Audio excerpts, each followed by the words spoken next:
ស្ដីបងប្អូនទាំងអស់គ្នាចាគំនុំគុំគួននេះ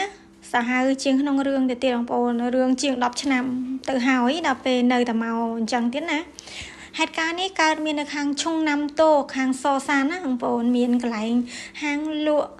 គីមប៉ាប់ចាហើយគាត់លក់អញ្ចឹងទៅហើយប្រហែលជាម៉ោង10កន្លះគាត់បើកទ្វារបើកអីជួសរបស់សម្អាតហាងគាត់លក់អញ្ចឹងស្រាប់តែមានបរិសម្នាក់ចូលមកក្នុងហាងគាត់ហ្នឹងទាញគាត់ហ្នឹងចូលទៅកន្លែងផ្ទះបាយចា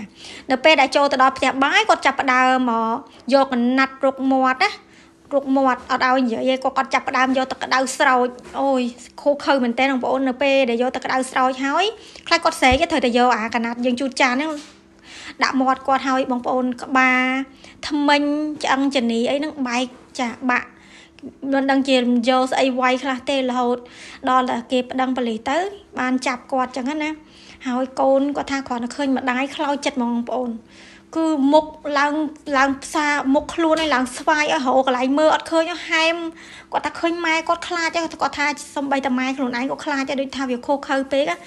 ហើយទៅពេទ្យបានប្រហែលជាក្នុង13ថ្ងៃគាត់បានទទួលមរណភាពតែម្ដងដោយសារតែគាត់និយាយទៅស្លាប់ទាំងការឈឺចុកចាប់ក្នុងរាងកាយផងរាងកាយផងទាំងចិត្តផងអញ្ចឹងណាហើយនេះគឺជាការកំណុំថាបរោះហ្នឹងកាលពីមុនកាល10ឆ្នាំមុនហ្នឹងគាត់បានធ្វើការកន្លែងគាត់ហ្នឹងប៉ុន្តែឮថាមានបញ្ហារឿងប្រាក់ខែរឿងអីចឹងណាបញ្ហារឿងហ្នឹងហើយទៅគាត់មិនដឹងជាយ៉ាងម៉េចទៅជាគំនុំដល់ថ្នាក់ហ្នឹងដល់ពេលហើយកាលពីឆ្នាំមុននេះ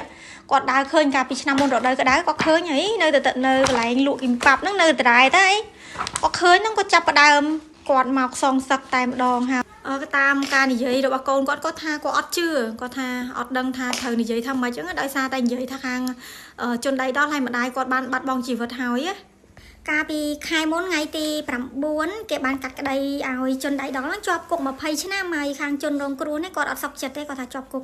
តិចណាស់គាត់ចង់ឲ្យបន្ថែមទៀតអញ្ចឹងច្បាប់នៅកូរ៉េអត់ដូចនៅខាងអាមេរិកទេជាប់គុកសាច់ជាង100ឆ្នាំ200ឆ្នាំ